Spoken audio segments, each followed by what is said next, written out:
జై శ్రీమన్నారాయణ. అస్మద్గురుభ్యో నమ.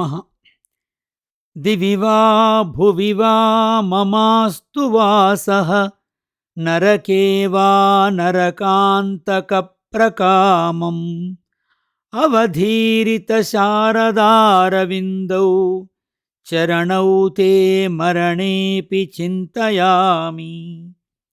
ఓ నరకాంతక కృష్ణ, స్వర్గమునందున్నను నరకమునందున్నను లేదా ఈ భూమియందే ఉన్నను నాకేమీయూ వెధలేదు.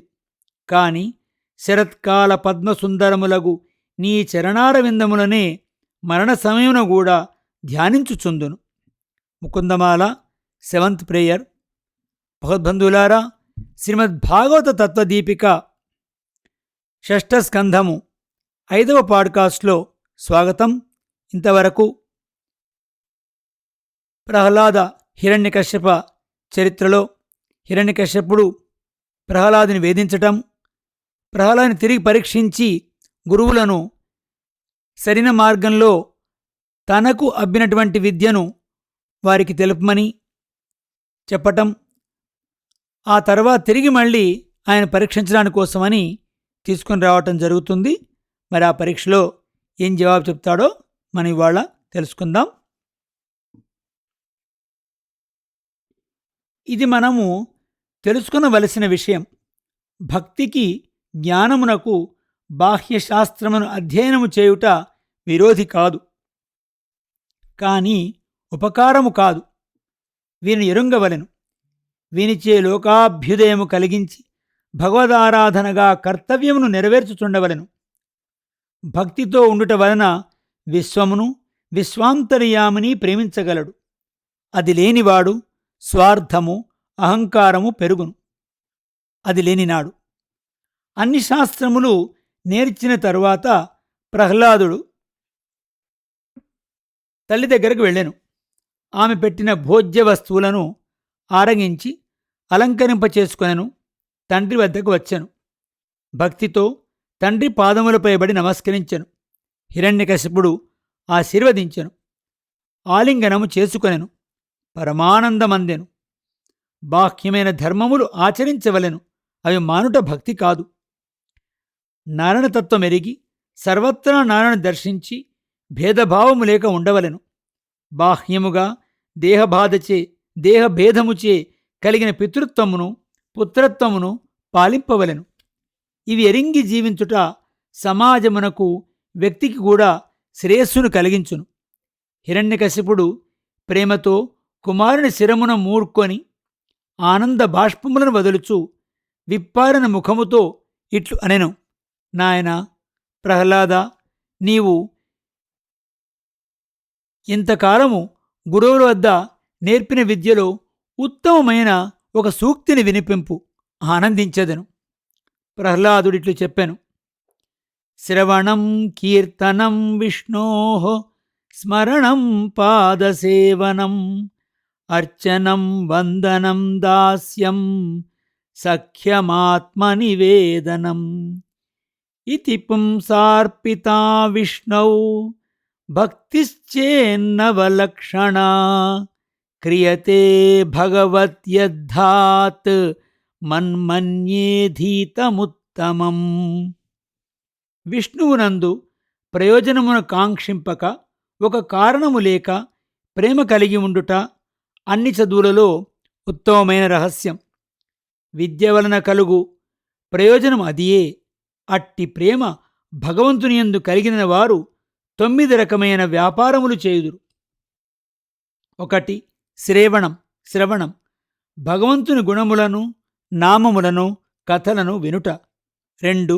కీర్తనం ఆ నామములను కథలను లీలలను అవశముగా చెప్పక ఉండలేక చెప్పుచుండుట.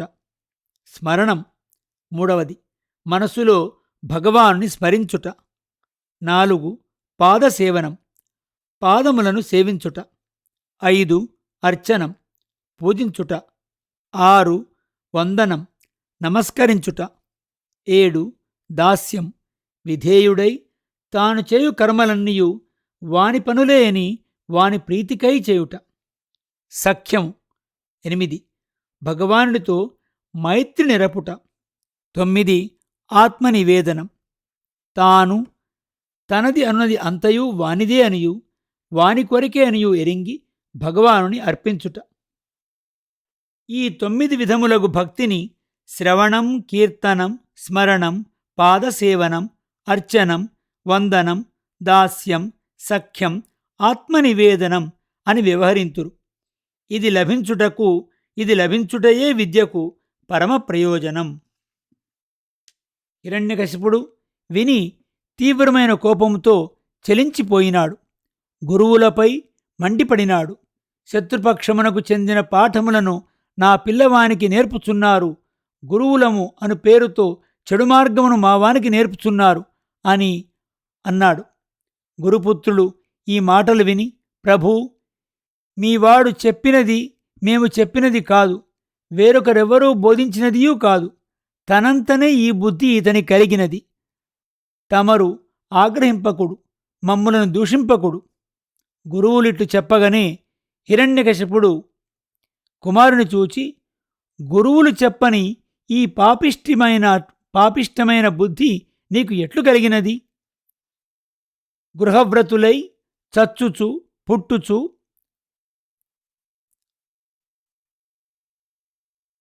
అని ప్రశ్నించాను.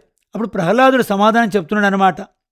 గృహవ్రతులై చచ్చుచు పుట్టుచు మరల చచ్చుచు చర్విత చర్వణముగా ఇల్లు అనడి చీకటి నూతిలో పడి ఉండెడి వారికి, విషయములందు ఆశ చావని వారికి శ్రీకృష్ణునియందు భక్తి తనంత గాని ఒకడి వలన గాని కలగనేరదు.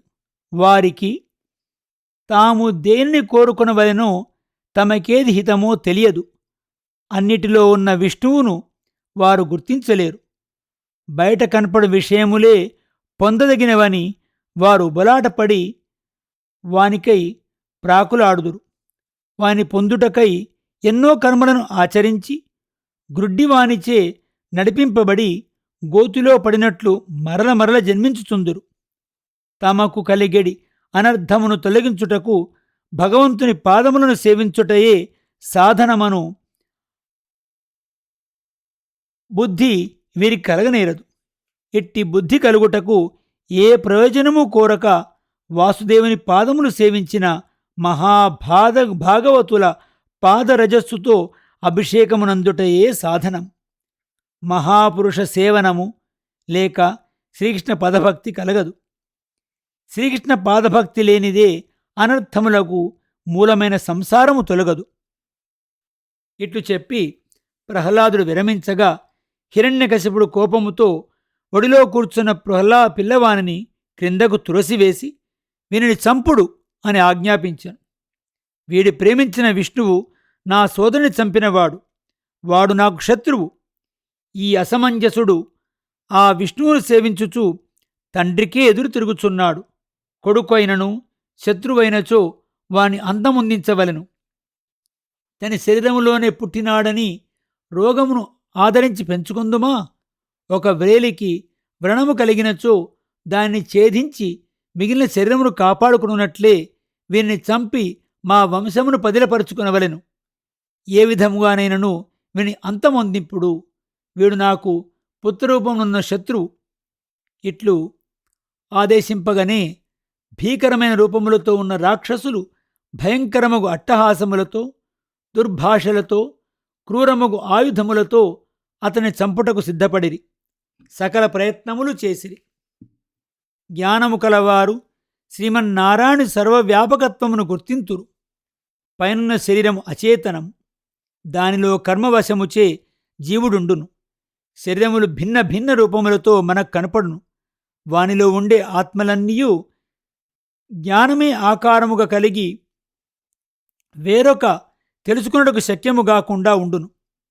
పైన కనపట్టు అచేతనములైన శరీరములకు, జ్ఞానస్వరూపములైన ఆత్మలకు లోపల వెలుపల కూడా వ్యాపించి పరమాత్మ నారాయణుడు ఉండును. ఇది ఎరిగిన వారు బాహ్యమైన శరీరముతో సంబంధమును వదిలి శరీరములలో గాని ఆత్మలలో గాని భేదమును చూడక లోనున్న నారాయణు ఏకత్వమునే అనుభవించుచుందురు. అప్పుడు చంపుటకు వచ్చిన రాక్షసులు చంపుటకు వారు ఉపయోగించిన ఆయుధములు, చంపబడు శరీరములు నారాయణాత్మకములై ఉండును. ఇప్పుడు ఆయుధములు నారాయణుడే, చంపువారు నారాయణుడే, చంపబడువాడు నారాయణుడే అను భావముతో నిలిచిన స్థితి పూర్ణ జ్ఞానము గల ప్రహ్లాదున కలిగినది. ఇది ఒక ఇంద్రజాలము కాదు, ఓషధుల చేత సిద్ధుల చేత కలిగిన శక్తి కాదు. ఇది జ్ఞానముచే కలిగిన ఏకత్వ అనుసంధానం. ఇప్పుడంతయు నారాయణు శరీరమై నారాయణుడే ఆత్మ అయి నిలిచినది. ఒక శరీరములో ఒక భాగమునకు ఎట్లు బాధకము కాదో అట్లే రాక్షసులు ప్రహ్లాదునకు బాధకులు కారు. ఆయుధములు చంపుటకు సాధనములు కావు. ఈ భావముతో నిండిన ప్రహ్లాదుని ఏమీయూ చంపలేదు. దిగ్గజములను తెచ్చి త్రొక్కించిరి, పాములతో కరిపించిరి, హోమములు చేసి శక్తులను ప్రయోగించిరి, విషములు పెట్టిరి, మంచులో, పెనుగాలిలో, అగ్నిలో, నీటిలో పడవేసిరి, సముద్రములో పడవేసి వానిపై పర్వతములుంచిరి. ఏమి చేసినను అతడు భావనలో నారాయణాత్మకుడై నిలిచినాడు కనుక అంతయు తన శరీరముగానే కనపడుచున్నది. ఏ బాధయూ తెలియలేదు. వధోపాయములన్నీయు వ్యర్థములైనవి.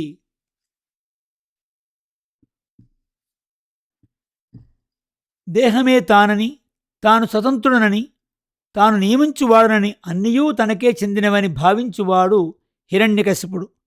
నారాయణుడే సర్వమని, నారాయణ శరీరమే తానని, బాహ్యమైన జగమును అని భావించినవాడు ప్రహ్లాదుడు.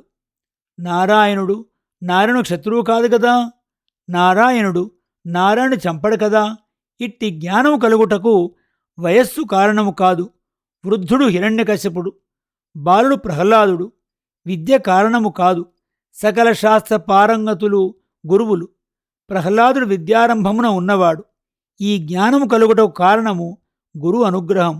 అది నారదుని అనుగ్రహం వలనే కలిగినదే. ఇదే మన సనాతన సంస్కృతిలో సారం. దీన్ని నిరూపించుటయే ప్రహ్లాద చరిత్ర. ఏమి చేసినను నా కుమారుడు లొంగలేదని విచారించుచున్నాడు హిరణ్యకశిపుడు. అప్పుడు గురువులు ఇతనికి గృహస్థ ధర్మమును బోధించి ధర్మార్థ కామముల విశిష్టతను ఉపదేశించి మనసు మార్చెదమని గురుకులమునకు తీసుకొని వెళ్ళిరి. ఆ తర్వాత జరిగిన భాగాన్ని మరొక పాడ్కాస్ట్లో మనం తెలుసుకుందాం. జై శ్రీమన్నారాయణ. అస్మద్గురుభ్యో నమః.